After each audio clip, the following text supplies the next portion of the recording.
I think that social media brought us that, right? I think that we lived in a world that was, in recent history, designed around binaries, designed around adversaries, because one story was the only story that was allowed to dominate. So you really could debate the finer points because the big story wasn't in question by the people who controlled everything. I feel like social media unearthed and brought back storytelling and different traditions and put them in front of people who would never encounter them otherwise. And I think that's where we're seeing this resurgence, is that people who never were part of a storytelling tradition are seeing them being uncovered or brought back to life in front of them and going, that resonates with me far more deeply than the stories I've been told my whole life. I want to be part of stories where we help each other and we work together to care for our planet, and where we all matter and not just some of us. This week I'm joined by Lauren Hugg, a writer, speaker, and an activist based in Colorado Springs. Lauren grew up with a unique mix of influences: a tech-savvy household, a love of the humanities, and a conservative religious upbringing. It sparked in her a deep curiosity about ideas and a passion for rediscovering and sharing the wisdom of the past. Lauren has focused much of her work on promoting digital kindness and encouraging healthier ways of interacting online. While social media often gets a bad rap, Lauren actually sees its potential for amplifying new voices and stories. Through her writing and speaking and online presence, she inspires people to engage with more empathy, seek out different perspectives, and use digital platforms to spread uplifting content. It's a wide-ranging discussion, and Lauren opens up about her journey of unlearning default mindsets, coping with anxiety, and defining herself in her own terms.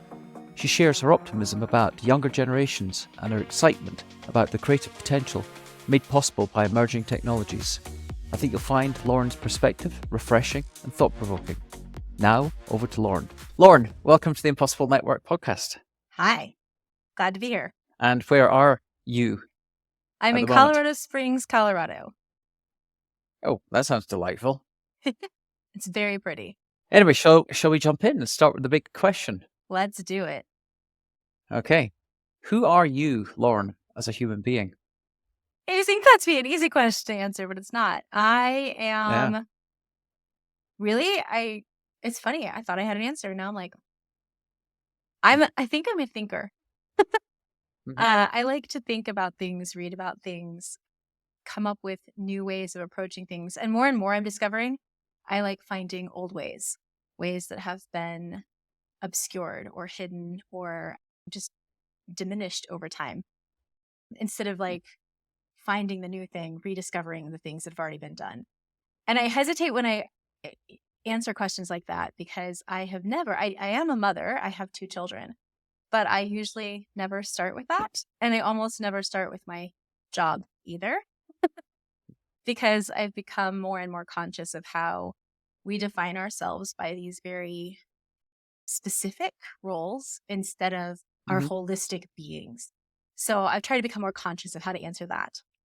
And that is the purpose of the question, to get away from us. When we sit down and we meet people, we tend to, whether it be in a new social setting or networking, like, hey, what is it you do? Where do you come from? And we don't really get to know who people really are that we're around and connecting with. And it's important for us to understand who we are as human beings. And also, it is a hard question to really reflect and sit down and go, who am I? I like the question because it's not easy to answer. So the old ways, why the old ways?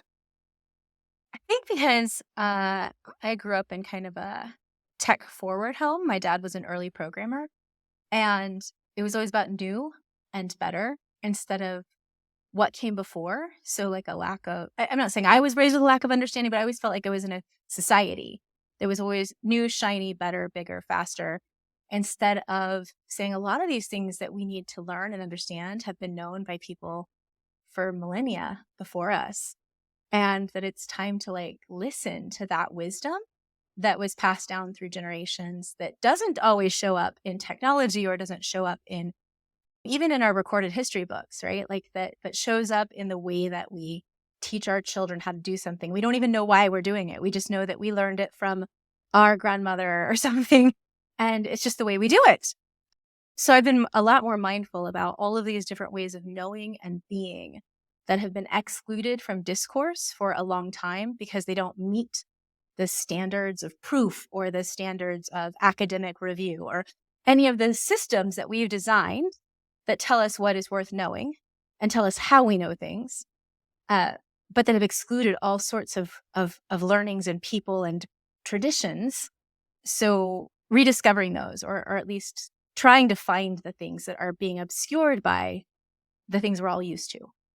It's very interesting. And as you were talking and mentioning your children, I'm sure, and I've heard people talk about this in other interviews, the observation of just the impact of the pandemic on children in terms of the things that we have taken for granted, as you say, passed down from our elders to us in terms of our behaviors around our discourse and how do we connect.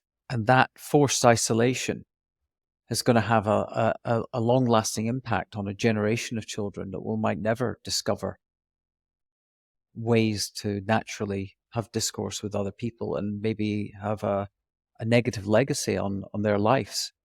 So I think it's really interesting to be conscious of the value and the wisdom in maybe the old ways of living and the universal wisdom that makes us human. And as we enter a world of AI, how important is it going to be for us to retain the essence of us as humans? And that will force us to delve back into probably some of the great traditions of different societies that have made us, to reproduce, to build connection, community. And that's something I think we'll come and talk about as well in terms of the work that you're doing. So I suppose it's a nice way to start. That leads to then the next question. If you're so cognizant of the old ways and the importance to remember and to celebrate and to pass on that wisdom of the way that we should live and the way that we should connect as human beings, what do you think has led you to be that person and that thinker that you are? My mom is a teacher. She was a speech, English, drama teacher. And like I said, my dad is a programmer. So I had this tech plus humanities kind of background at home. I used to have friends come over. They thought it was so funny that we would be debating like history or Shakespeare at the dinner table. And I thought that was normal, that that's what people normally did. And it is for some people, but not for everybody. So I always read. I always went to plays. My parents were they took us to museums. They made sure that we went to cultural centers. And I don't know that I really, I liked the reading side of things. I didn't fully understand art. And I didn't understand necessarily other forms of human expression. Words were always the ones that really resonated with me. And I think that's why I was drawn to things like law or philosophy or any kind of writing, right? And as I've gotten older now, I'm like, oh, how do these things get expressed through other forms of human expression? And where do they overlap and how do they intersect? And I'm, a beginner and learning about a lot of these things because it's just not where my strengths were. But I've loved ideas. I've loved words. When I was 8 years old, I think, we used to have those scholastic book fairs at our school where you could go buy books. And the very first book I ever bought with my own money was a thesaurus. And I still have it somewhere, and it gets dog-eared and there's underlining and there's all, and I used to love finding other words for things. I have no idea why that was the thing that I wanted most when I was that age. But so words have always interested me. And then as I started to understand that words have different meaning to different people, how do you communicate then? And if you go too far down certain routes, you get to where, we can't communicate because we're never meaning the same thing and we're never experiencing the same thing. And I sort of dabbled in that area of thought for a little while. And I was like, no, there are ways for us to ensure that we're being understood. We may not ever have exactly the same understanding, but we can find common ground to understand each other through so many different ways. I was thinking about this the other night that we went to see the musical Come From Away. I don't know if you've ever heard of it. Have you heard of it? No. No. It's based on the September 11th when all of the planes had to be diverted from U.S. airspace. They landed 28 or so in Newfoundland. And it's a story of how these people in this area, this very remote area with small numbers of people, their population almost doubled overnight by all these people on planes landing. And these people were planes from all around the world. And this is before most people had cell phones. So most people had no idea what had actually happened. why they were being diverted. And some people were stuck on planes for like more than a full day, just sitting on the ground. And so anyway, there's a scene in the play where there's a bus load of people that have been diverted from Africa, and they're trying to be respectful that the Newfoundlanders, I'm not saying it right. So they're dressed up in like their Salvation Army uniforms. But the people from Africa are scared because where they're coming from, soldiers are not a good sign, right? And it's dark, and they're going on this bus really far away. And the way that the musical shows how they communicate is somebody, one of the bus drivers or somebody's trying to be nice and be like, it's fine, you know, and the family is scared, but they're holding a Bible. And so I'm going to cry. I cry every time. I've seen this musical 3 times, and I can't even talk about the scene without crying. But he turns to one verse, and he points to like, be not anxious, right? Do not be afraid, basically. Wow. And they say that's how we started speaking the same language. Wow. I'm like, there you go. That's amazing. Mhm. Yeah. Cool. Incredible. I have to find that play then. Is It's it an amazing is it just play. a play or a movie as well? It's just it's a musical. I don't know if they'll turn it into a Musical, movie or right. not, but yeah. Okay. Let's go on the list and go on the show notes. Okay, that's cool. Yeah. So that upbringing of the humanities meets tech and your fascination in words. What was that early? How did that sort of worldview develop? I mean, you grew up in Texas. Mm-hmm. Yeah. After So I what was was 12. your Southern California until I was 12, yeah. Texas after. Yeah. Yeah. So as you were sort of growing up and you're thesaurus at age 8, fascination for words, how did you view the world and what were your expectations and ambitions back then? Ugh. When I was around the same age, when I was 8, the thing I wanted to be more than anything in the world was the first female baseball player. I wanted to play for the Angels. That's a bit of a diversion away from a love of words. Well, I also wanted to be an actress, but like it was sort of secondary. I mean, I was obsessed with softball for a period of years. But then once I got older, right, it was more I wanted to be an actress. I wanted to go into theater, and was very much encouraged not to do that because, you know, the whole that thing we all get told that it's not practical or that you're never going to be able to make a living in it. I wanted to be an author. That was the other thing. I was going to be a writer or actress. Those were the 2 things I was most interested in. And both were things that my parents were like, no, you have to do something real, is what their attitude was. And so it was, we have now, my parents and I have had many conversations about it since then, because with me raising my children, I'm very encouraging of their artistic pursuits. Mm-hmm. My daughter is an artist.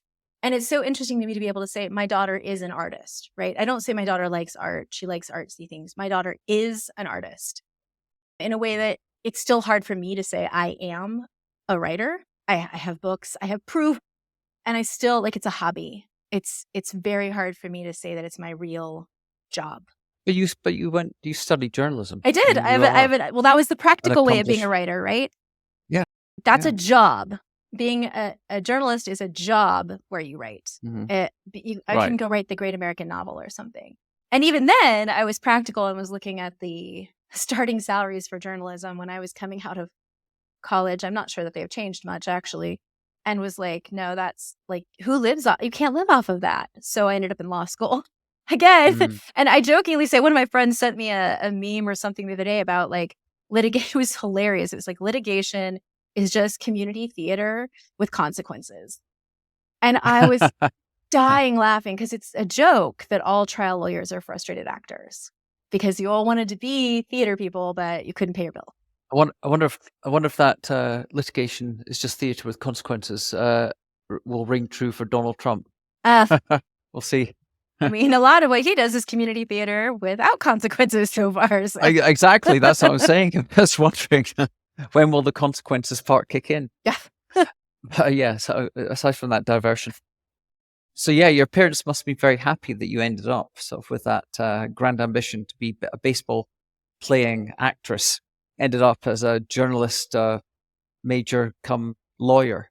Yeah, no, actually, my dad was very sad that I went to law school. He didn't want me to be a lawyer. He was like, lawyers aren't good people.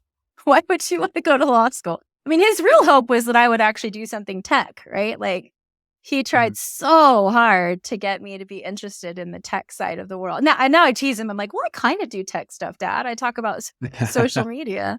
And he's like, that's not the same thing. I mean, that time of transition from California to Texas and your emerging worldview and your ambitions, were there any other sort of, you looking back at it, any other really defining life experiences that made you the person you are? I mean, Yeah. the church was the backbone of everything in my life, right? So as a process, I've been in therapy for years now. I'm a big believer in therapy. I will do a shout out for that. I think everybody should spend some time in it. But as I started to realize I had a very unusual combination because I had this humanities thing and technology. So we were embracing new technologies, and we were always, my family, embracing new technologies. Like I had a PC when I was 5. I was very early adopter. Like I learned to type before I learned to write by hand. And so we were always embracing the new technologies, where that doesn't often go hand in hand with a very fundamentalist type of religious view. And the humanities as well. So museums and plays and theater and all this other stuff, like that doesn't always go hand in hand with a conservative religious worldview. But I had both. So I was growing up with technology and humanities, and also a very conservative, very fundamentalist religious perspective, which was probably the dominant perspective in my life for a long time. Like no matter how much I read, no matter how many things I experienced or how many cultural conversations I had, I was still completely rooted in a very restrictive religious belief system. Mhm. And it took a long time to untangle that for me. Do you think that when you talk about how you're drawn to the old ways, do you think that is a remnant of the conservative religious upbringing that you had? An What appreciation, respect for certain tradition? principles? Yeah. When I talk about old ways, I'm thinking more about like indigenous or pagan or those types of way, like way ancient, Yeah. ancient. That I feel like, at least, and I'm again a beginner. I don't want to talk like I have any knowledge of any of this, because it's very removed from my upbringing. It's very removed from my cultural experience myself. But just tapping the little I've done to scratch the surface, it just seems to have had better insights into like our relationships with nature, our Hmm. relationships with other species, that we sort of, the world I grew up in was very human centric and isolated in so many ways. It didn't see connections the way that I feel like traditions I didn't grow up in might. But since I can't speak eloquently to any of them because I'm still sort of just a tourist trying to Hmm. figure this stuff out. So when you said that you've been through therapy, do you think there was a negative impact on you as a human, as you being Lauren, the real you? Was it impacted by that religious upbringing? Oh, 100%. In what way? Well, I mean, there's very defined roles specifically for women. And Which church? I grew up in what we would have called a Bible church. So non-denominational, but very much steeped in the ideas of, if anybody's seen the documentary Shiny Happy People, like the quiverful stuff, and the Bill Goddard, I'm not even pronouncing his name right because it didn't come up, but you can see the principles show up. But this idea that, you know, man is the head of the household, the spiritual leader, the in charge of everything. Wife goes underneath that, then just children under them, and really nothing above him except maybe God. But and the thing that's been really, really interesting is talking to my parents. That's not the kind of tradition they grew up in. There was a very concerted effort to inculcate these ideas, to put these ideas in through churches. And a lot of people that had grown up with like more like what you're talking about, traditional religion, didn't have any idea Yeah. that that was happening, that there was this social engineering happening. And a lot of their kids, my generation, ended up with it. And I think this is fairly accurate. Figured that out when we started raising our own kids and went, no, no, no, we're Mhm. not doing that. And so there's been this sort of reaction of like, this way that we were raised was not, wasn't okay, was not okay.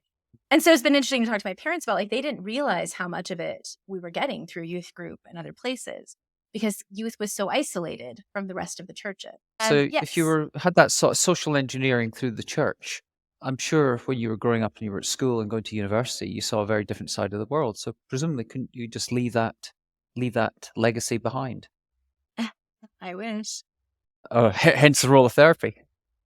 Well, yeah, I mean, I think what a lot of people don't necessarily understand, and it's something about finding the common ground, right? To speak to people who don't have this experience and don't understand why it's not easy to leave, is that part of that whole worldview is that you're going to be persecuted and nobody's going to understand you. And it's going to be very hard to be a follower of Christ. And only a small subset of people get it. And so it was a very weird thing to be able to have this curiosity about the world and to read and learn and do all these things. Because I was active on the newspaper. I was active in speech and debate. I went to University of Texas. These were not conservative space. But I was always holding on to that, like, you're different kind of thing. Like, this is all well and good and it's all very interesting, but it isn't the truth. And so I never had the kind of, like, a lot of times when we think about conservative or fundamentalist religion, we think about people that are like screaming outside of abortion clinics, right? Or that are standing on street corners yelling at people. And that was never part of my personal upbringing. My parents were never like that. My home was a place where anybody was welcome. So it was weird. It was this like very conflicting perspectives.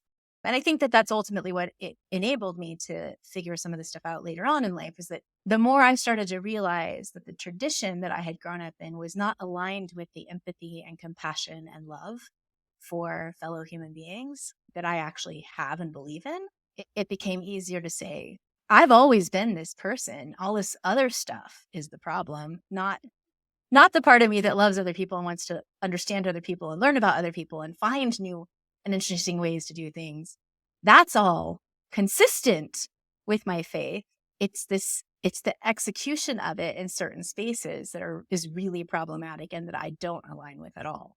So the third big question is, what are you working to achieve before we all shuffle off this mortal coil? And the reason I'm intrigued to go from that point of discussion around the sort of the inner conflict with the impact of the church, that you could have just buried it, lived with it, gone to therapy and carried on as a lawyer, a mother, but you've sort of gone down a slightly different path and are definitely embracing and living your principles through your writing and through your activism and through your consulting as well.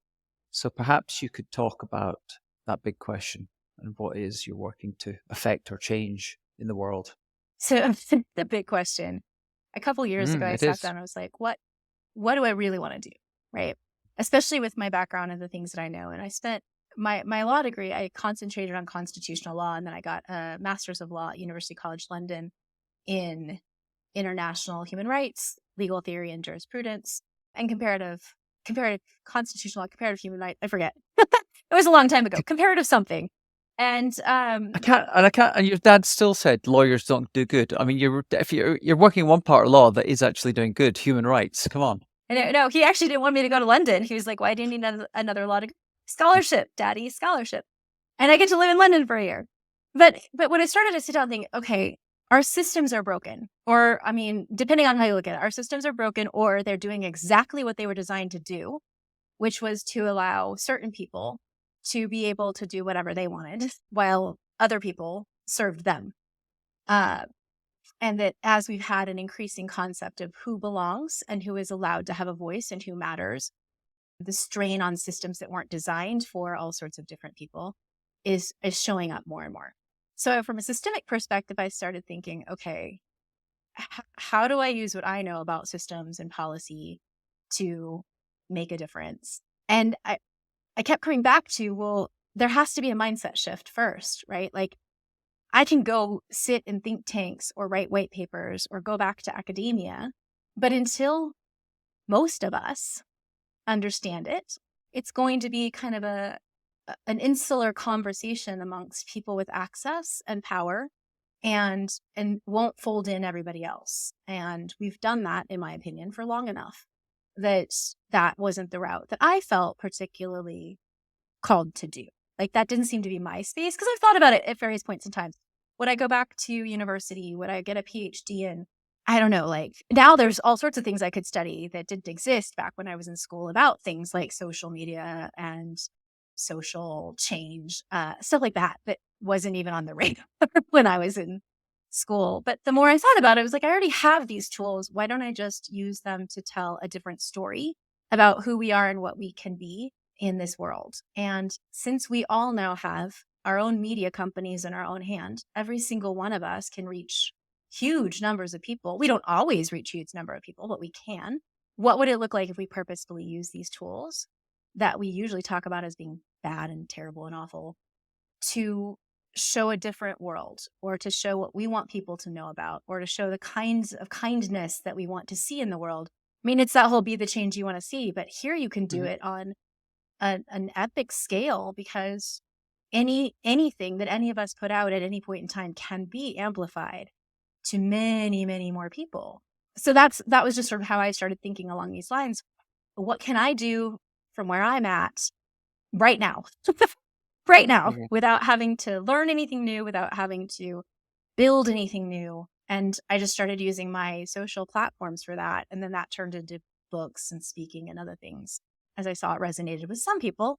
But what triggered that? What made you so consciously aware of the fact that you could have just ended up in an echo chamber talking to the converted, rather than actually taking a step back and looking at it as at a system level?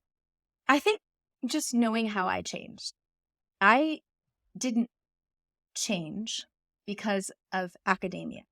As you pointed out, I went to an excellent public high school. I went to an excellent public university. I went to an excellent postgraduate in London. I was surrounded by brilliant people. I was confronted with all sorts of brilliant ideas, and I rejected pretty much all in favor of what I already knew. So it isn't that. What changed me was people, like seeing the impact of my beliefs on actual humans, and seeing that, okay, this sounds okay in some sort of abstract way. I can kind of see how that makes some sense. But when I'm standing in front of a person whom it actually very clearly harms, now I need to rethink my principles.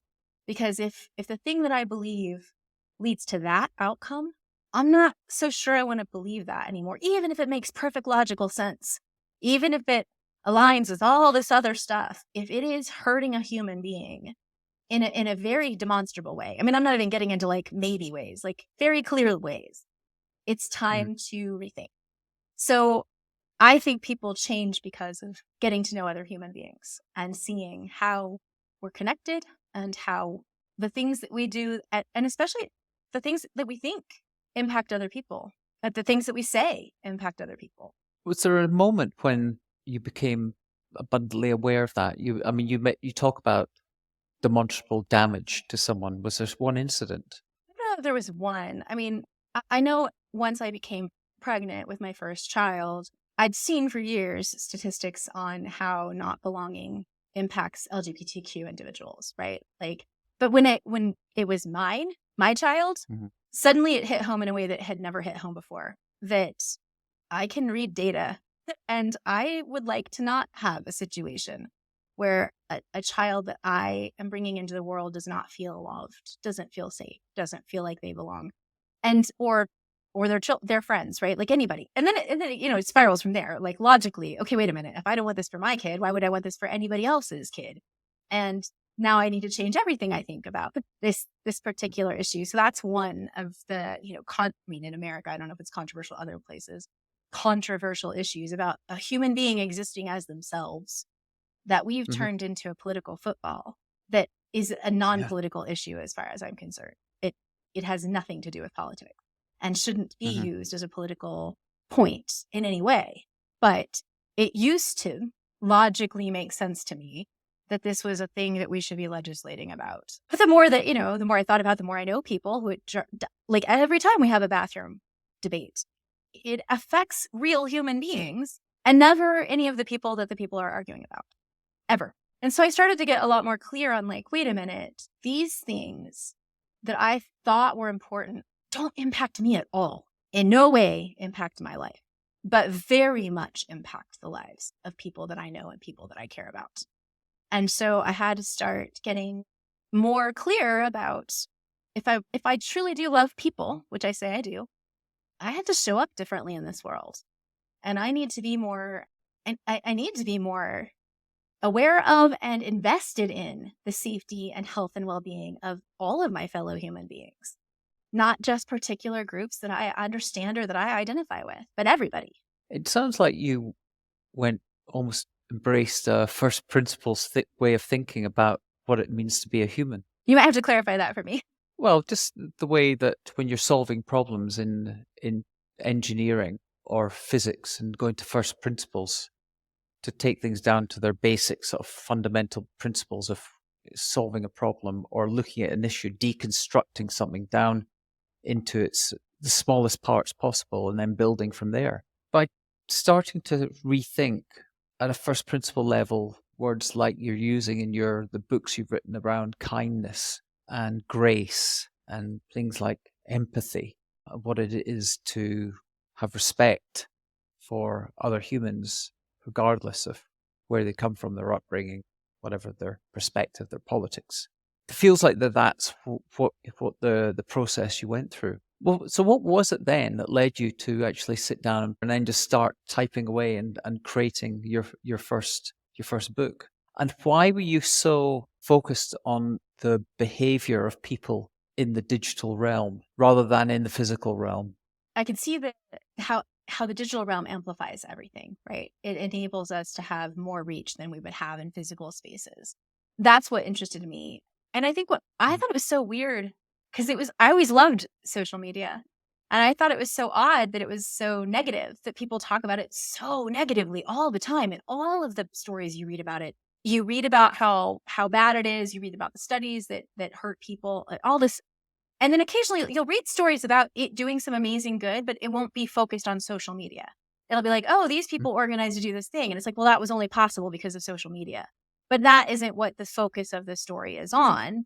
And so it's like, this is this invisible thing that has dramatically changed our lives, I think, for the better. Specifically, my life is so much better because I could access all of these ideas that I couldn't access within my physical circles that changed me, right? And so, I mean, I started to change on behalf of other people long before I changed on behalf of myself, before I started to see that maybe I needed to be in a different environment, in a different space, not just that I needed to believe different things.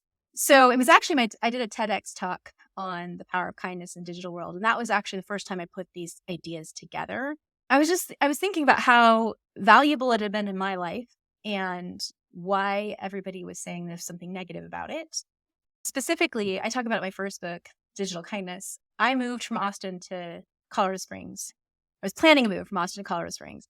And the house I was going to buy was in the middle of a wildfire. And like 346 houses had burned down. It was huge. I mean, it was a huge fire. And I'd already made connections. This is when Twitter was still fun. Just to ask questions about things like preschools or, where do you grocery shop or just basic stuff. Mm-hmm. And when the fire happened, it was amazing how everybody was so connected and responding to each other and built this community digitally that they weren't connected physically yet. I mean, they lived in the same physical geographical space, but they didn't necessarily know each other in real life, in physical world. I try to say physical instead of real. And I just watched this community come together in a way that I hadn't really seen it before. And even though the house we were going to buy, couldn't buy, the whole area was a disaster area, and hadn't sold the house in Austin yet, I just had this sense that this is where I physically wanted to be because of the digital community that I was already part of. And I got here and had coffee within the first 2 days of living here with somebody I'd talked to who's now a very, very dear friend of mine. And just saw the connection between the physical and the digital world and how they intersect and play together.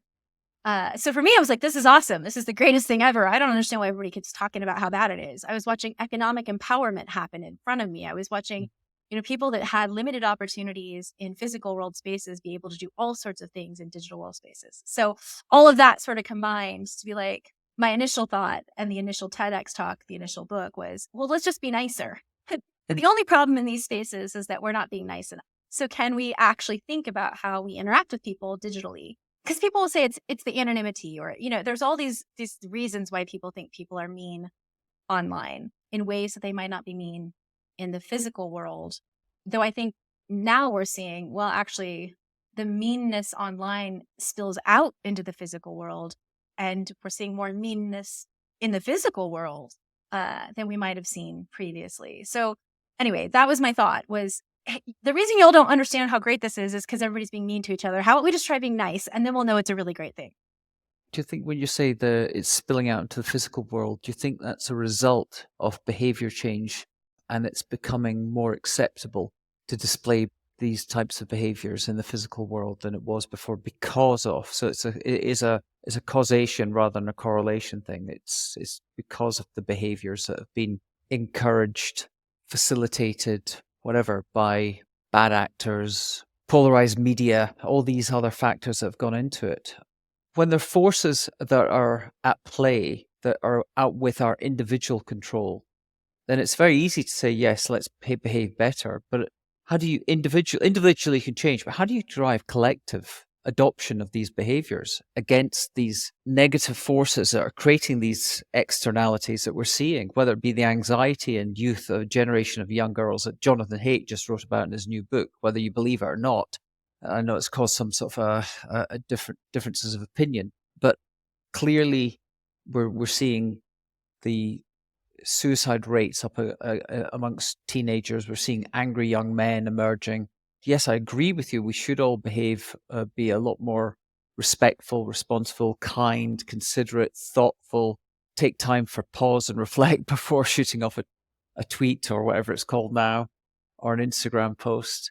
But it is hard to do. And it's how do you start to engender that that change at scale? I think that it's why it's important for us to use social media spaces to tell truths that haven't been told. I find Jonathan Haidt fascinating. He absolutely hates social media. And I think it's because he's a beneficiary of a world that existed without it. And it's not a game changer for him, where it is a massive game. I mean, like, it's only a game changer in making the world different, not better for him. Whereas I think it's a massive game changer when you look at people that are, for a long time, didn't have voices and didn't have access, who now do, and who can collectively organize. And yes, that's going to disrupt the societies as we've known them. So I think, one, yes, we have some bad actors that are incentivizing really bad behavior and are getting away with it and are normalizing it. And that's problematic. And I do think that social media contributes to that because it's transmitting it and amplifying it in places that it might not have otherwise been transmitted or amplified. At the same time, though, I think that social media has created outlets for people that didn't have voices or who couldn't be heard outside their circles to now be heard far and wide. So I think what we're seeing has far more to do with the fact that when people say we don't know how to be civil anymore, civil discourse was reserved for people who are basically similarly situated. And for a long time, the people that got to decide what civil discourse were, they might have quibbled on a few things, but they weren't very dramatically situated differently. Now we're having conversations across all sorts of cultures and all sorts of lived experiences, all at the same table, or not the same table, but in the same space. And that's causing a lot of people to be very uncomfortable with the realities that they thought they knew that aren't quite right. And I think about the fact that I went to one of our top 20 law schools, and I didn't know that the Nazis had studied our race laws to make their race laws until I read Caste just a few months ago. Like, we're not telling the truth. It's about how we constructed our systems and who was allowed to have a say and how dramatically and intentionally we created systems that kept others out or certain people out.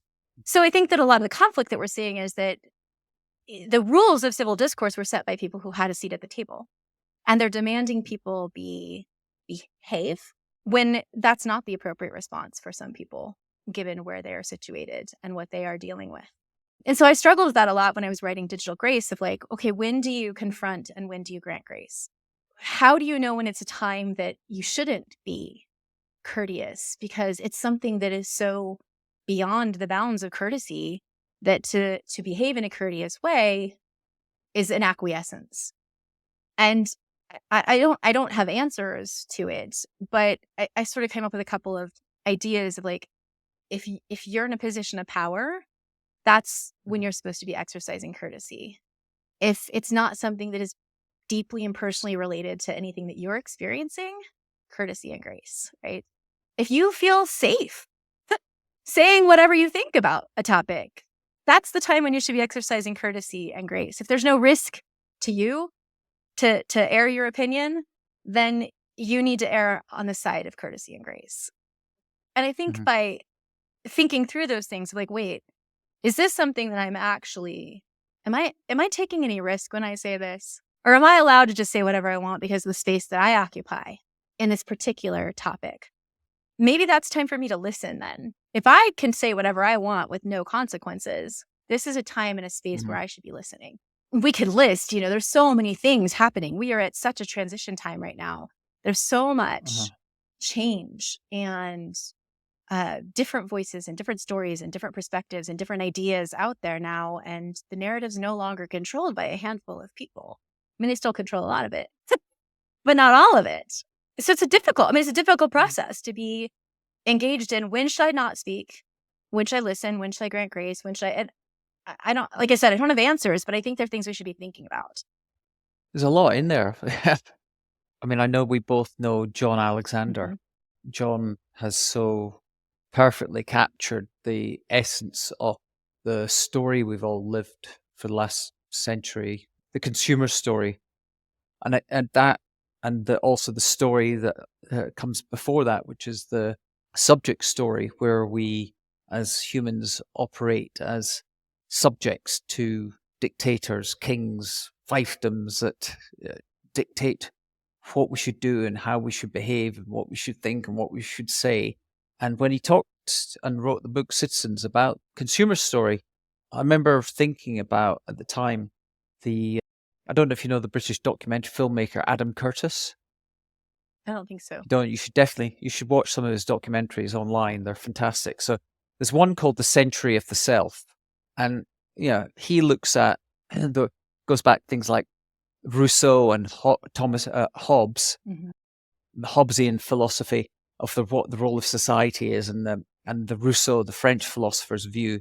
And I think what Curtis does in The Century Self gives you a sense of why John's right with the consumer story. We're all conditioned to think we have agency, we are individuals to pursue our happiness at the expense of everything else.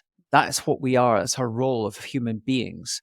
And what it does is it's a abrogation of our responsibility as citizens, as part of communities, which actually, if you go back to the old story, which he calls the citizen story, the oldest story, when we lived together, the old ways and the ancient times, we survived because we worked as a unit, as a collective, as a community, as cooperative neighbors. And we've lost that. And I think that when you actually translate that into the discourse, the coarse discourse that occurs in social media, everyone thinks they've got a voice. Everyone knows we have a media channel. We have a platform. We have a megaphone to express what we think. We have a right to express our feelings, to say what we think, because it's been conditioned in us, and not to actually take pause and reflection and think about the impact on others and the fact that it can create conflict as a result of it. It's been conditioned out of us. And I think we have to recondition ourselves as human beings to think differently. And I think the challenge of what you're talking about is, I totally agree with it. How do we translate that the natural way that we are more respectful most of the time in the physical space into a digital space with almost a set of digital etiquettes? Yeah, I mean, you're asking the questions. Those are the questions I was asking myself, right? I'm like, I don't see enough work in this space, so I'm just gonna throw some stuff out there and see if it helps people, because I facilitate in physical spaces all the time. I try to apply some of those concepts to digital spaces. I think, though, that you hit on something that's really important too about how we behave online. I think we inherited it as a technology, not as a human connection. So we think about it the way we think about computers and phones and not, this is me talking to you. It just happens to be over a laptop. It's different somewhat than us sitting in a cafe face to face, but it's not so different from that it's an entirely different experience than connecting with a human. Mm-hmm. So I think we allowed it, we think about it as technology instead of as human connection, which is one reason we behave differently. And the other thing that we did with online spaces is we created, essentially became the comments section for newspapers, and it lent itself to debate instead of dialogue. Mm-hmm. And those are two things that I think are problematic, that it's, if you think of it as a technology, you get all up in your head about stuff. I was having a conversation with somebody recently, actually an Air Force commander of a huge support unit. And she kept using the word human work. This is the human work. I was like, I love that you keep emphasizing this is human stuff. Like, yes, this is logistics and it's tactical and it's a lot of moving pieces, but ultimately it's humans moving the pieces. And when we think about it as people, suddenly it's not as hard. It's not as hard when we're like, oh, I'm talking to a person. So whether we analogize it to our living room, we know how we behave in our living room. We know how we behave if we're in a public setting, like a theater. If we think about it like that, it becomes a lot easier to think about how we would like to behave in these spaces and what we would want to put in them and interact with each other. So I like to get away from the debate concept of, I think one of the most problematic things we have created over the past few centuries is this absolute pedestaling of debate and argumentation. That's what changes people's minds. I mean, it doesn't. And yet it's baked into so many of our systems. We have presidential debates. We have all sorts of ways of where the goal is to show that you're smarter than or you have the better idea than. They're not built around consensus building or around collaborative solution seeking. They're built around domination and adversarial concepts. It's actually really funny when you think about, when you say that, because I love watching a good debate, but I've never been drawn to being part of a debate. But I was drawn to advertising. I was drawn to advertising, which is the power of persuasion. Because of the power of humor, because of humor, and because of wit, and because of you realizing that you don't ever change someone's opinion or their behavior through the rational. You do it through the emotional. And the way you tap into the emotions is through all these different characteristics that you can actually, how you tell stories. So debate isn't storytelling. It's logic. And with you go back to Aristotle and you've got logos, pathos, and ethos. It's pathos is what, with advertising, it's so driven by that. Mm-hmm. And again, going back to John and his citizen story, we tell stories. We got to start telling stories. And maybe that's what the role of how we have to change social media is, making it more of a storytelling platform. And maybe that's why platforms like LinkedIn are better, because people do tell stories on there. But it definitely feels like you're totally aligned that the debate is not, how do we get away from debate, and which is about naturally binary, right, wrong.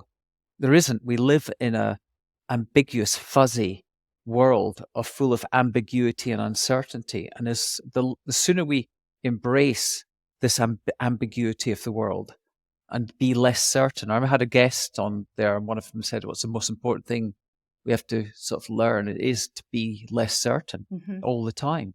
Because as soon as you're certain, and I think it was Arno Michaelis, who was an ex-Nazi skinhead guy who was totally transformed. Mm-hmm. And I think that was his what he said. And I thought it really resonated, because too many people are certain, on both sides, whether it be in Israel, Palestine, whether it be issues around what's happening with Russia and Ukraine. That's the world. The reality of the world is it's not simple. It's not black and white. It's not binary. And social media, I think, and our media, mainstream media, it encourages and facilitates the exaggeration of these binary views. See, I think that the binary views were existent in all of our systems already, that they were built around binary views. We built adversarial systems because, especially in America. That's because, going back to John's point about the consumer story, because it was about power and it was about control. The same with the subject story, But go way back in time to, as you call, the old ways and to the ancients, where people lived in different sort of social constructs. Maybe it was different.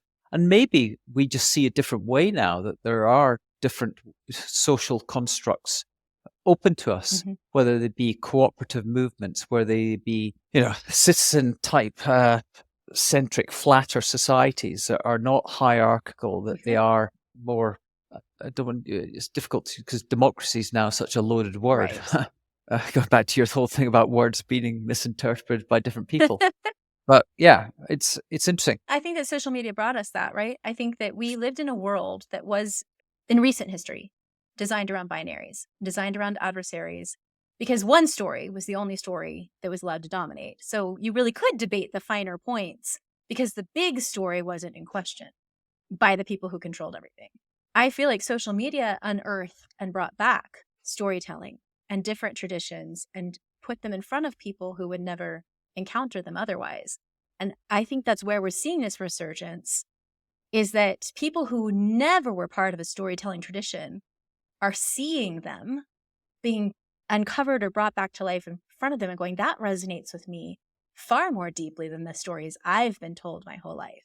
I want to be part of stories where we help each other and we work together to care for our planet, and where we all matter and not just some of us matter. Because it's a huge shift from the stories that we've been told, and it's why John's work is so important, because it is.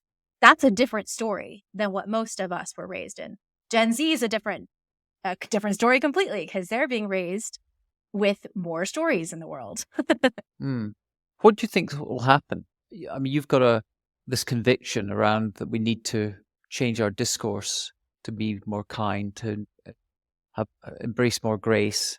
Where do you see it with the way, from what you're observing as a mother of 2 children? What's your sense of where the world will be 10 years from now? If X and above doesn't blow the whole world up before Z and below get a chance to do the things that they're likely to do, I think that Z saves the world, and Alpha does too. I truly think that they are a different stage of evolution of humanity because of their interconnectivity. And they're a generation that has never known boundaries and statehood the way that previous generations did. And it doesn't make sense to them. See, and I get frustrated because, again, the only stories you ever hear about teens in social media are the negatives.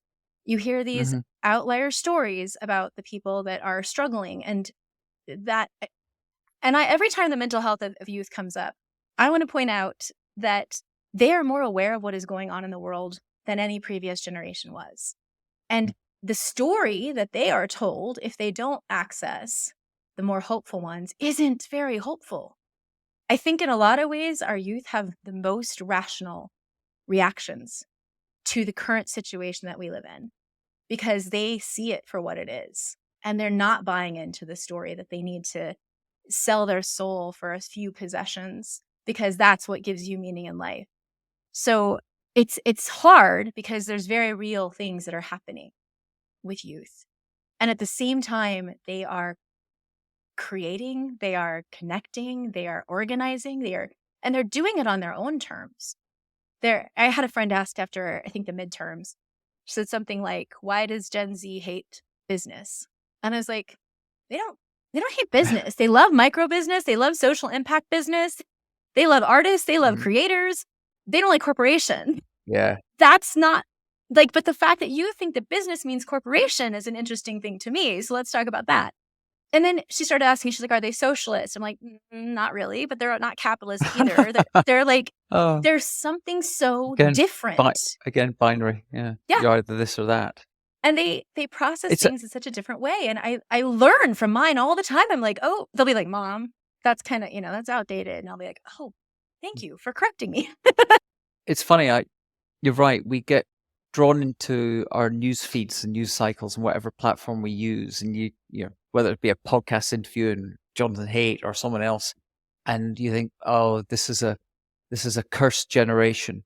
Every time I meet someone, whether they be, say, Gen Z or Gen Alpha, I'm full of hope. I do. You go, wow, what incredibly insightful, thoughtful, mature, considerate, not necessarily I don't know if I would agree that they're all technologically literate, but yes, they're definitely connected. But I think, yeah, we fall we fall into this trap of making huge assumptions on the basis of some small sample size and some data Mhm. that we're given, Well, rather and than the reality. who's getting the research grants to study how Gen Z is going Mhm. to change the world? Nobody's funding the research to talk about how different they are in positive ways, because I don't think we can even understand them, in the sense that they are growing up in a truly different world with very different understandings, with very different mentalities and priorities. Like, a lot of them are deeply concerned that the planet is in massive danger, and they care about it to the point where they're willing to change their behaviors to participate in ways of restoring it. So I mean, I always look at where the funding's coming from, or why somebody would be interested in this question. They think so differently that I don't even know that we know what questions to ask them. Like, I get brought in to do, parenting and seminars, and like, how do we deal with social media in our kids? Because I'm one of the only people know who talks about this. And I always use the example, like, when people are like, well, what, when you ask your kid, like, what do you think about social media? They'll be like, what are you talking about? It'd be like asking us what we thought about TV when we were watching our Saturday morning cartoons. Like, there's no answer to that question. It's just their world. And so they don't have the same perception that we have about any of this stuff. And every time media literacy or digital literacy comes up, I've become increasingly convinced what people mean when they say that is that they want Gen Z to be literate in the same way X and above are, or millennials and above are. And that doesn't even make sense in Gen Z's world. In a world where print papers are dying on a daily basis, teaching them how to read a print paper or making them read social media the way they'd read a print paper. Like, if you start to think about it, it actually makes no sense. But it's trying to hold on to something, I think, that the world has so rapidly changed that for us to understand it, we're trying to make them understand it our way. So I often say, I wish that we had more intergenerational communication, to have Gen Z be our guides and alpha, to talk with them about what's important to them, or how they see the world, or why this tool, how they use the tools. Because if we keep thinking we know how to help them, we're missing the fact that they can help us. Yeah, I think it's a balance to strike. I mean, there is clearly we have the systemic change that's happening within things like your industry, journalism, and what's happening with what is news, and how how do we what's the value of news in today's world? What does it really mean? Is it just a mechanism for maintaining the status quo, the social order, and the controllers and the controlled? And so I think there's a lot of issues that we're not going to be able to cover in this podcast, but I agree I am more hopeful for the future because of the generations that I encounter. I met these charity people that are often called charity muggers, that stand and try and get you to pay money to be part of a charity. Well, there's a lot of them here at South by Southwest. But I got talking to one girl called Roz, and she's a fascinating young woman, 22-year-old, not sure what she wants to do. Started out in a career in automotive and decided that wasn't for her. Is now searching for meaning in her life. And I was just chatting to her and asking her about her thoughts on social media and how she consumes information. And she doesn't have a smartphone. She only reads books, doesn't read newspapers, and actively is against any form of social media. But she wants to consume the wisdom of the past in books and information, and will only consume information from friends and family that she trusts, but actually sort of rejects all these mainstream channels. So again, I think we can often fall into the trap of making gross generalizations about the behavior of different generations that we're not really a part of.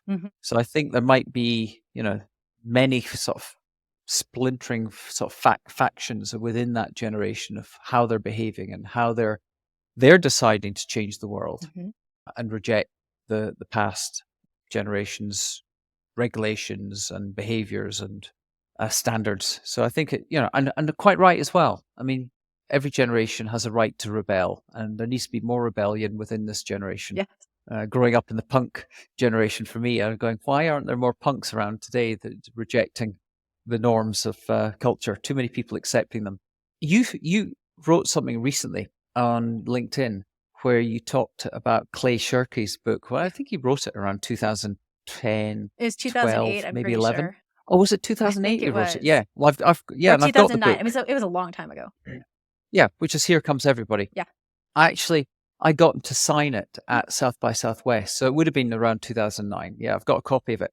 And that was a time when there was much hope and optimism around what the impact of social media would actually do in the world and how the internet was going to bring everyone together. And it was this great utopian vision. And not much thought was given to the dystopian side and how it would actually create more discourse and how instead of bringing us closer together, it would lead us to be pulled further apart.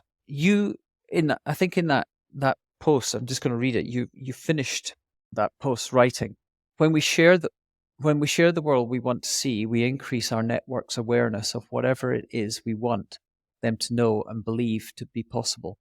We also discover who in our network shares our hopes, and by engaging with them, we increase our connections to other people with similar vision and passion. Together, we can build a better world. And I think that was a lovely way of capturing the positive potential of using these technologies for good. Again, it still requires some form of behavior change. But the one thing I think that is interesting that we haven't really touched on yet, the rapid acceleration of AI, and going back to, I talked about South by Southwest, the one thing that happened here, every session I went to had some aspect of it was all about AI. And if there was not, I don't think anyone has an answer of what the future is going to be like. Everyone's got an opinion, of course. Mm. But the one thing that united everyone at South by Southwest was the perspective or the point of view that there needs to be some rediscovering of who we are as human beings, individually and collectively, as AI starts to evolve to take on so many of the tasks, the roles, the purpose of what we do in work, and with the rapid rise of robots, it will accelerate even further. So maybe with the impact of AI and the imperative to discover our humanity and what you're saying, this need to express and what we know is possible and to share it with our networks, maybe that's what will result in us starting to listen to each other and start to talk to each other again. Not talk at, but talk with each other. And I'm just wondering if maybe going back to what you were saying about this generation, maybe that conversation's already started and we're just not hearing it. I think the dystopian side of all of this, I don't think is related to the technology itself. I think it's in the ideas of the systems we're living under. They always had the seeds of their own destruction sown into them because they were based on exploitative, competitive, selfish ideas, right? And so when I look at AI, and I think I totally agree that we need to discover who are we if we don't have to work, right? I mean, yeah. But a very utopian ideal would be that AI would take away any job that a human doesn't want to do and doesn't have to do anymore because AI could do it, right? Then who are you? Do you get to finally create and be who you want to be? I mean, you can get to the same concepts through things like universal basic income, but for so long, our stories had to define humans by their work because that was the story that made everything go. And so when people worry about the future of work because of things like AI, or who do we become, or future creativity because of AI, I think that people that have not stopped to think about, were humans really designed to do work for corporations, for governments, like, is that really our highest and best purpose? Or is that just where we've been stuck for a while because that's been the dominant structure that we've lived under? I was reading something recently about why it was about Picasso and why if Picasso could paint in the style of the old masters, did he choose to paint Picasso? And there was discussion of the fact that photography had come on board. And so realism in painting was no longer a thing that was necessary because a machine could make realistic replicas, but no machine makes Picasso. And so I think we're going to see a lot more of that kind of what is human self-expression or human cultural collaborative expression that AI can't create. AI can generate the mediocre. It can troll and it can combine, but it can't spontaneously create. And that's what humans do. And just Exactly. So we could be, I mean, our previous guest, Dave Burrs, talked about that, about AI and how it will spark, with how photography, when photography came in, that's when a lot of the painters moved away from realism to expressionism and cubism like Picasso.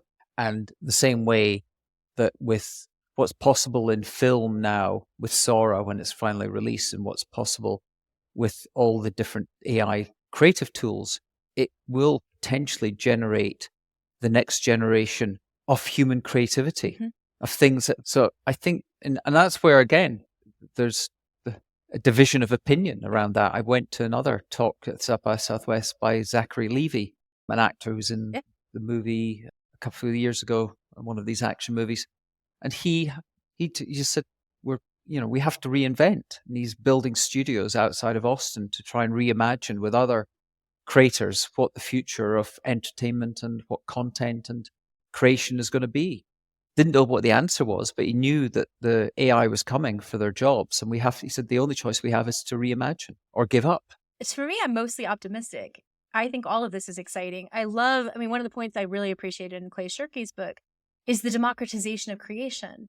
That for so long in so many fields, you weren't allowed to create if you didn't have money and you didn't have access, because it required specialized training at specialized schools with specialized people.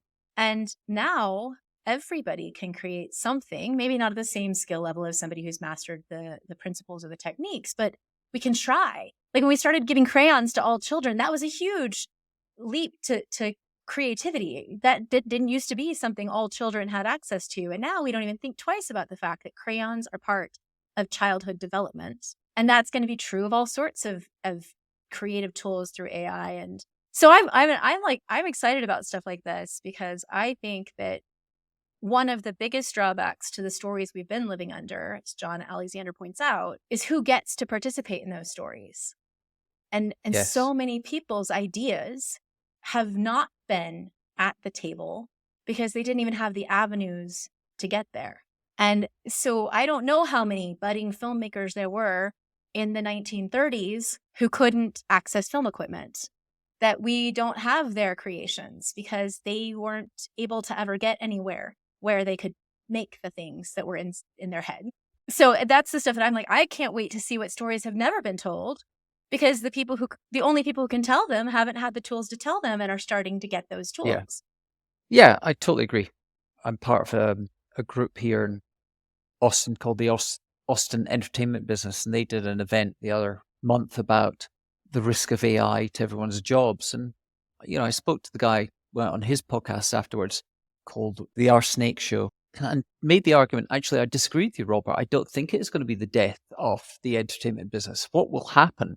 Yes, the studios will embrace all the AI tools. They'll use ways to save money, to reduce the cost of production, and they'll still manage the means of distribution. But it will change, because there will be a whole new generation of people, as you say, that will have this new democratization and means of production to create boundless types of new forms of ideas in new formats, in new distribution channels that we've never imagined before.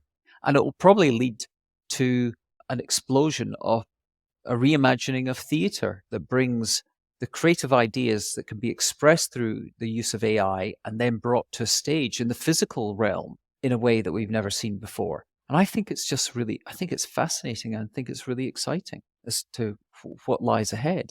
I agree with you.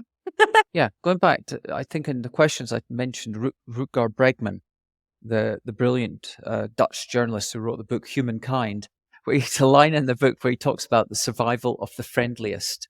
And what you have talked about are trying to create modes of behavior and I suppose protocols to create more friendly, embracing, respectful online behaviors. But I wonder if what we are going to see is an emergence of people spending more time away from the digital social space in the physical space. And the reason I mention it, recently here, I've encountered a few people that have started to create these new meetups. One was called Boardless Walks, which is in people who want to get away from feeling disconnected online, going out on these walks around the boardwalk at Ladybird Lake in Austin.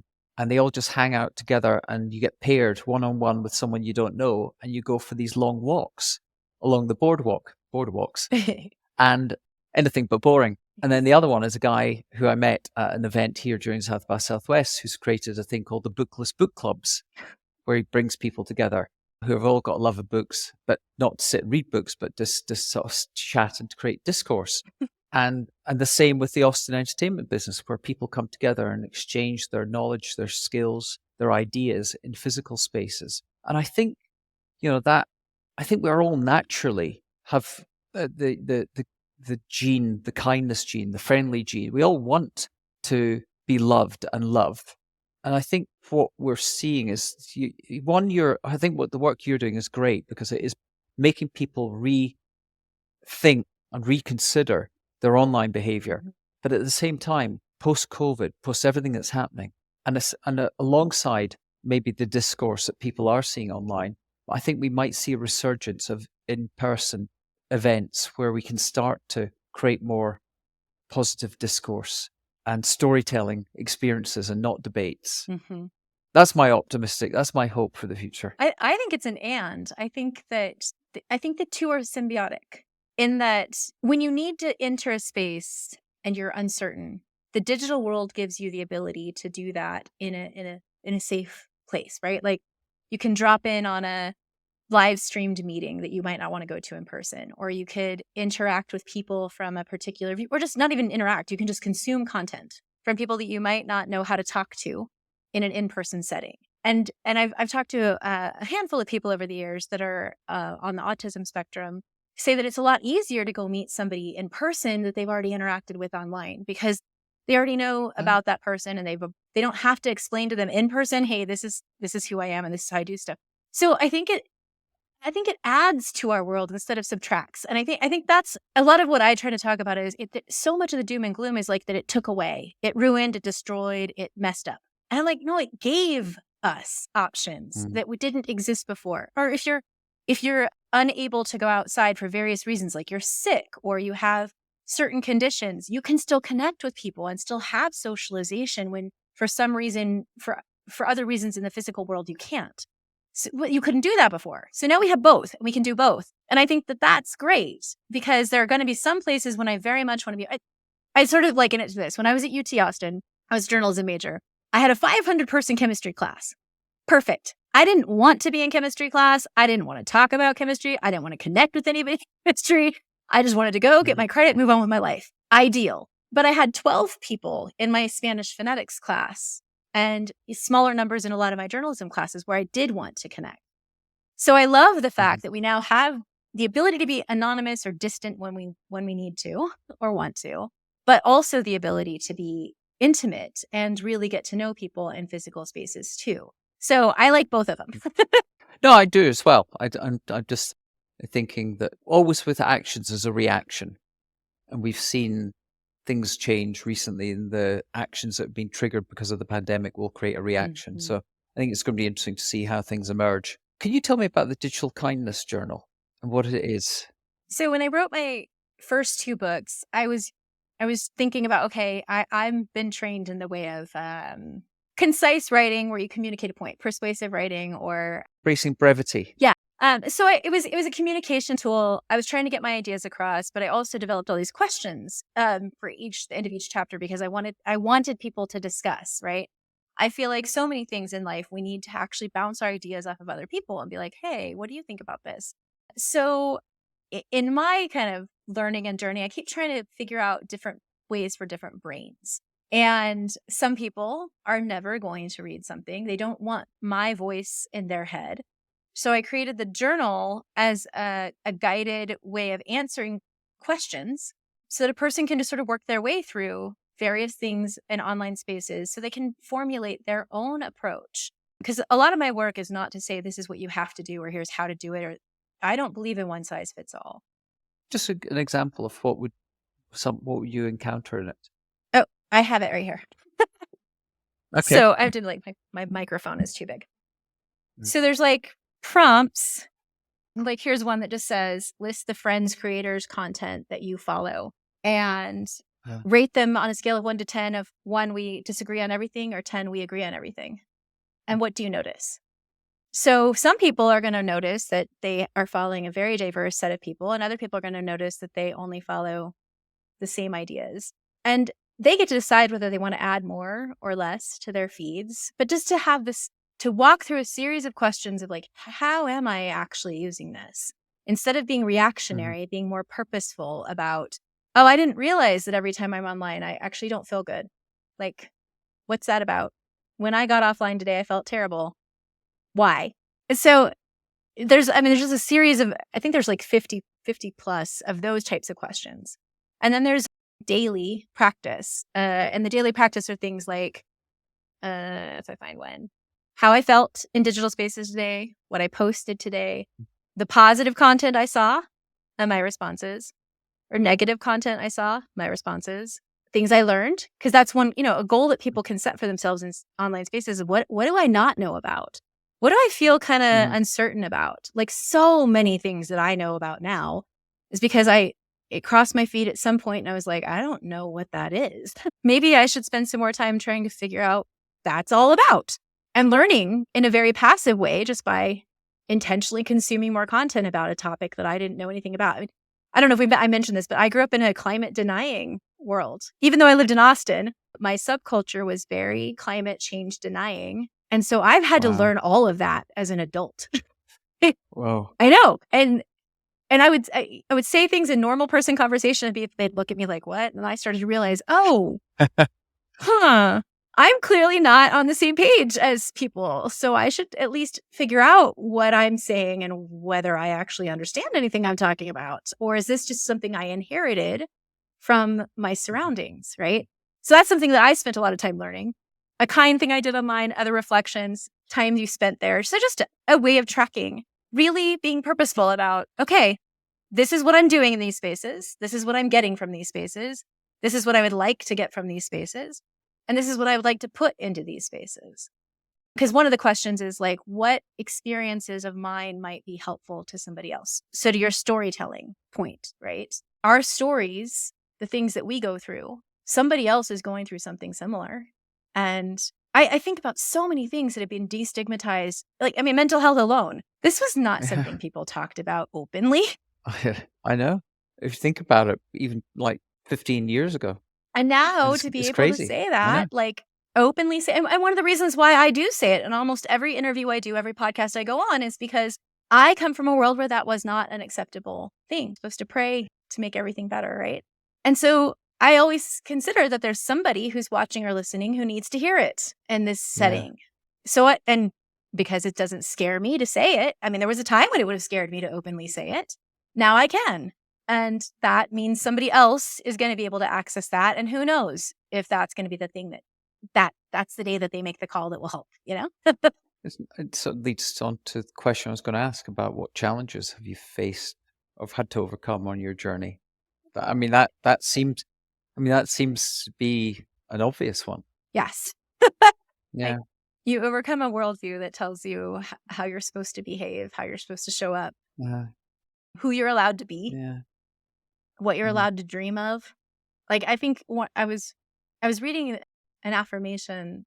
I don't know if I'm pronouncing it correctly. I think I pronounced it correctly. A Nahuatl prayer. I'm not sure if I said it right. It's an indigenous culture. How'd you spell that? I think it's Nahuatl. I think it's related to Aztec culture. Watch, somebody's gonna be like, absolutely not. She's completely wrong. But it's an indigenous culture for sure. And the prayer said something like, I free my children from my expectations so that they can be who they are meant to be, or something like that, right? And it also says, I forgive my parents. There's this whole thing about ancestors and children, but the one that resonates with me so strongly is that freeing my children to be who they are. Because I love my parents. We have a great relationship, but there were very clear expectations about who and what I was going to be. And some of them I fulfilled and some of them I very much didn't. But there was a lot of having to find myself in that process, because to your point about certainty, when you're stamped with certainty, even when you're uncertain if it fits you, it's really hard to not be it anymore. Mm-hmm. So when you say challenges, one of the biggest challenges for me has been being me, which sounds strange to say, but I've had to, it takes a lot of work, and therapy is a tool, and journaling is a tool to identify who I actually am, what is actually important to me, and how I want to show up in the world. Because there's this programming that's running in the background. It's less. Do you think the thing you said at the beginning when I asked you who you are as a human being, you said I'm a thinker. I didn't quite understand it when you said that, but now it sort of does sort of make sense that you've almost deprogrammed yourself from the default settings that were conditioned into you to become an independent thinker. Is that fair? I think that's fair.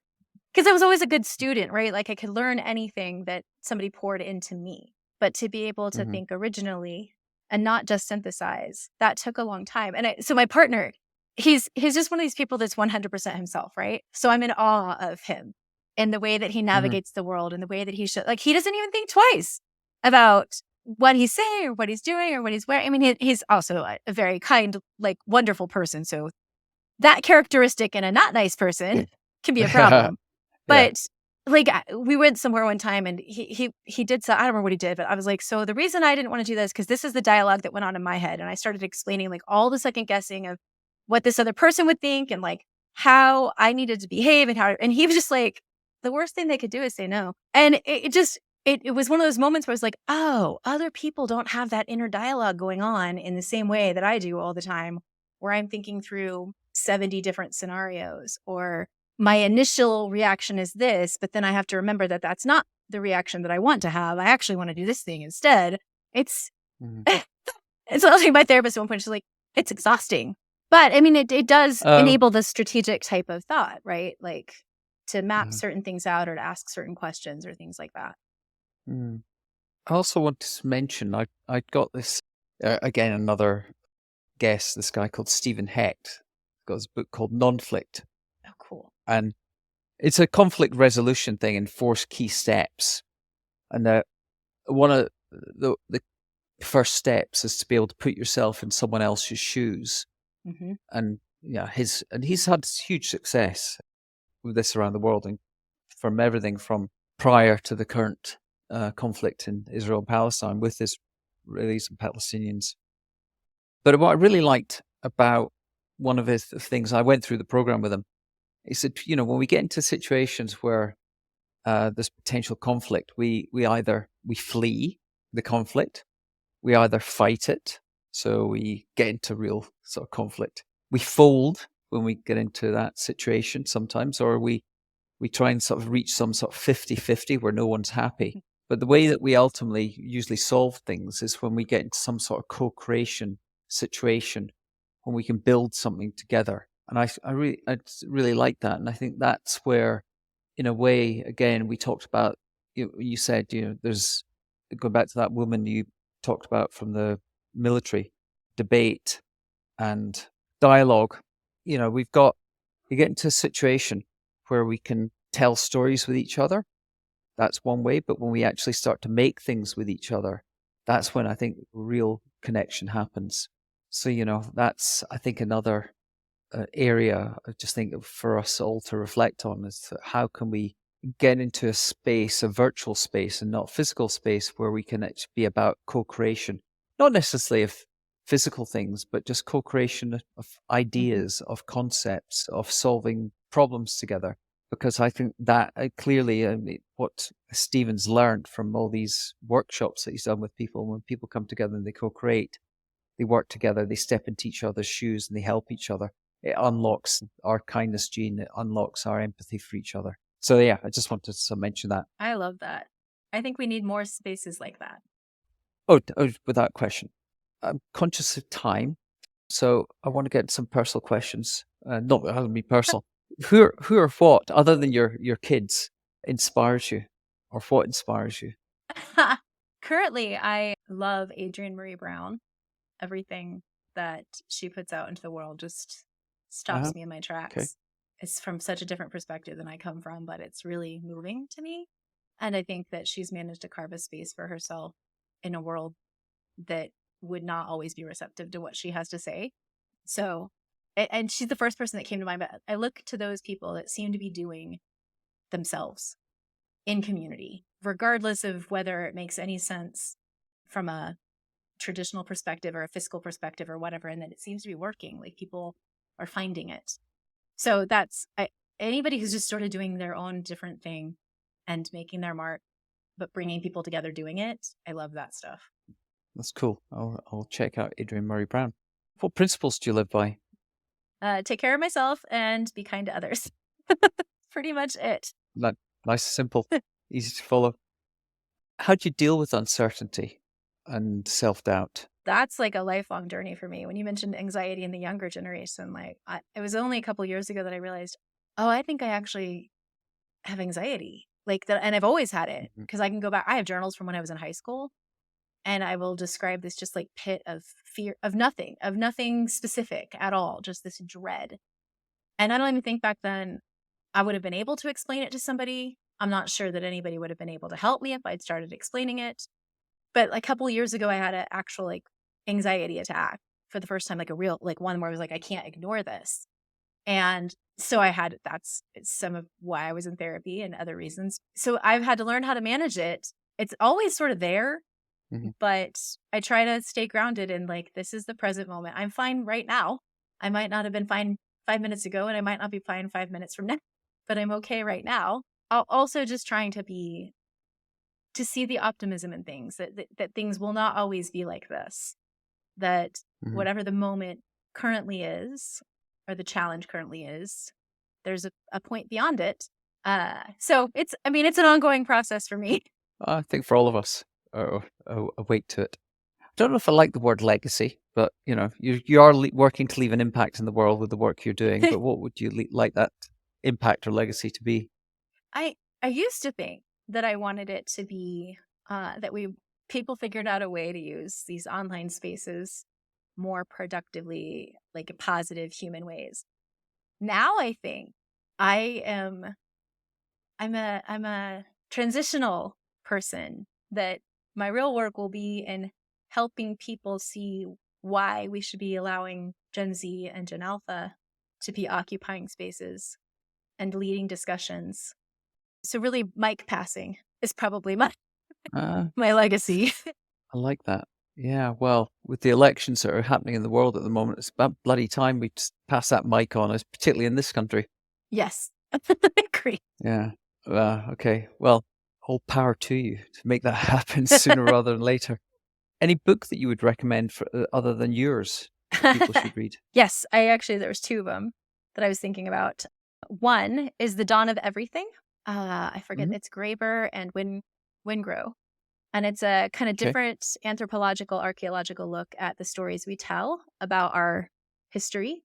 And they look at the hopeful, collaborative, the societies we were talking about, the non-hierarchical, more flat and more egalitarian, for lack of a better word. I'm using words that only make sense in our world, but so they take a look at all of these stories that none of us know because they haven't trickled into mainstream consciousness because they don't fit the narrative of competition and exploitation. And so, and of course, there's reactions to it, and people don't all think that it's the greatest scholarship ever, but I don't care because I love the fact that it gives a different perspective of who we are as humans and different answers to how we can do this as people. And also, when you mentioned Hobbes and Rousseau, like the opening chapters are about Hobbesian, Rousseauian concepts of community and social interactions and critiquing it from an indigenous perspective. It's fascinating. Nothing I learned in school. And then the other one is The Web of Meaning. I can't remember what the subtitle is, but it has something to do with science and nature. I can't remember. But anyway, it's all about, again, where our science, we've only told certain stories through science about selfish genes and competition. And the real data that we have from nature is that there's collaboration, and sort of weaving Western philosophy and ideology with Eastern philosophy and with what we know now from more of our scientific studies to kind of where we might go in the future. Its last chapter is very hopeful about like, what does this mean for us as humans, and how do we take care of our planet? And So just telling a different story about all the stories we've always heard, looking at it from a different perspective of interdependence instead of domination and independence. And he uses the analogy of harmony, that, with harmony, everything's kind of doing its own thing, but it's all working together, like jazz. So it's just those are the things that give me hope. Okay, they sound good. I'm not familiar with either, so put them on the list to read. Any show, documentary, movie that is important for people to watch that you've seen? The two that I'm sort of obsessed with right now, Better Things, which is an FX series. It's streaming on Hulu, and Atlanta, also an FX series streaming on Hulu. They're both, I didn't realize this when I was watching Better Things. At first, I was drawn to Better Things because it's about a single mom raising 3 children. She's also in the entertainment industry. I didn't realize that what it was a surrealistic examination of things. And then Atlanta also is. It's more surrealistic examination of the Black experience in America. And so they're not at all similar, and yet they are, in that both of the creators are just making what makes sense to them. And it doesn't fit a format. Like, it's not linear often. It doesn't do like episodic character arc type things. And yet you see growth, you see change, it's almost like vignettes in these people's lives. But it can be disconcerting at first because you're like, what am I watching? And then once you get the rhythm of it, they're both just fascinating. And especially, I haven't finished Atlanta, but Better Things, it's just really beautiful. It's about found family and made family and how you create spaces of belonging. I mean, it doesn't say it's about that, but that's what it is. And how you make people feel seen and heard and valued and loved. And anyway, I love them both. Okay. Those will go in the show notes. What about a life hack that you think would be a behavior change that someone could embrace, if any? Mine is that I have no idea what I'm doing in most situations. And I'm just going to have to figure it out as I go along. And it's going to be okay. Oh, I'm sure your kids probably love that philosophy in life as well. Sometimes they love it, and other times they're like, aren't you supposed to be the grown-up? Aren't you supposed to have all the answers? Yeah, well, if it's about mic passing, you go, no, there you go. You take over. What do you think about that? Okay, I always ask the permission question if you're open to me engineering random collisions between like-minded guests. So if you are, we'll do that. Absolutely. That's the coolest thing. I love the name of this podcast, and I love what you're doing to do. Okay, well, look out once the episode's live for some random collisions. Perfect. And the final question is, throwing it back to you, is who do I interview next from your network? I wasn't sure if you'd heard of him before, but I would interview Jeremy Lent. I think the one that wrote The Web of Meaning. I think he's fascinating, and I think I've never met him, but I think you'd have an amazing conversation. He was I believe, like a Silicon Valley exec, like a startup founder. Who? But you don't know him. I don't know him. I want you to interview him so that you can introduce him to me. Well, I'll try and do that, but you have to also connect me with someone that you think it would be interesting. You have to tell me now. You can think about it. I'll think about it. I'll definitely give you names. But I'll put Jeremy Lent. Lent. Jeremy Lent. Okay, I'll put Jeremy Lent on my list and manifest that to happen. So there you go. Okay, I'll think of one that I can actually connect you with. Excellent. Right. Well, thank you very much, Lauren, for sharing your thoughts, your thinking. It's quite clear as independent. And just the work that you're doing. I think it's inspiring. Thank you. And definitely sort of align with your conviction that it's time for us to pass on the mic to the younger generation to start coming up with some better ideas and better thinking and better policies and reimagining of society as AI starts to consume us as humans. So look forward to following what happens with your story. Thank you. Thank you so much for your time. No, well, thank you for your time. I really appreciate it. Okay, that's all for now, folks. Now here's my ask of you. Please follow this podcast on Apple or Spotify or whatever player you use. Also, please subscribe to our new Random Collisions newsletter. We really are working to build a global community of action takers, action engines of people that really care about the problems that need solving. Thank you very much. We'll see you next time.